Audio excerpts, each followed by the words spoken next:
त्रेता युग में असुरों के शक्तिशाली राजा बलि ने अपने पराक्रम और तपस्या के बल पर तीनों लोकों पर अधिकार कर लिया था। उसने देवताओं को स्वर्ग से बाहर निकाल दिया और समस्त ब्रह्मांड पर राज करने लगा।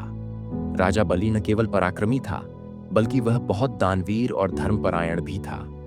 उसकी लोकप्रियता और शक्ति से इंद्र और अन्य देवता भयभीत हो गए। सभी देवताओं ने भगवान विष्णु से प्रार्थना की कि वे राजा बलि की शक्ति को नियंत्रित करें और देवताओं का स्वर्ग वापस दिलवाएं। भगवान विष्णु ने उनकी प्रार्थना सुनी और असुर राजा बलि के घमंड को समाप्त करने के लिए वामन अवतार धारण किया। वामन अवतार में विष्णु ने एक छोटे बौने ब्राह्मण का रूप लिया। वे कमजोर, छोटे कद के और साधारण कपड़े पहने हुए थे, लेकिन उनके चेहरे पर दिव्यता झलक रही थी।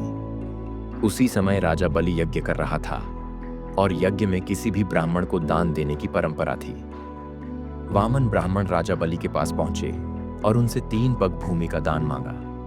राजा बलि ने उनका छोटा रूप देखकर सोचा कि यह बौना ब्राह्मण कितनी भूमि ले सकेगा। दानवीर होने के नाते राजा बलि ने तुरंत 3 पग भूमि देने का वचन दिया।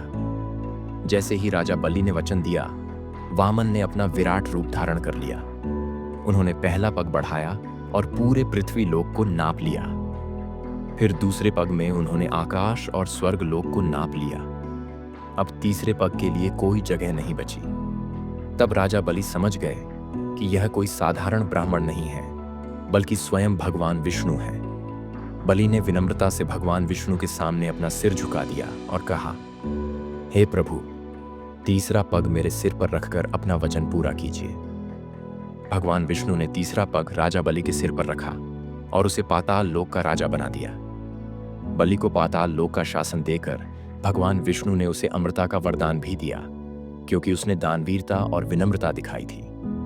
इस प्रकार वामन अवतार के माध्यम से भगवान विष्णु ने राजा बलि का घमंड तोड़ दिया और देवताओं को स्वर्ग का राज्य वापस दिलाया। राजा बलि को उनकी दानवीरता और धर्म पालन के कारण पाताल लोक में सम्मानित स्थान मिला। अगर आपको हमारी ये कहानी पसंद आई हो तो हमारे चैनल को सब्सक्राइब करें और बेल आइकन दबाएं, ताकि आप ऐसी ही और अद्भुत कहानियों का आनंद ले सकें। अपनी राय कमेंट में जरूर बताएं और इस वीडियो को लाइक और शेयर करना न भूलें। फिर मिलेंगे एक और दिलचस्प कथा के साथ।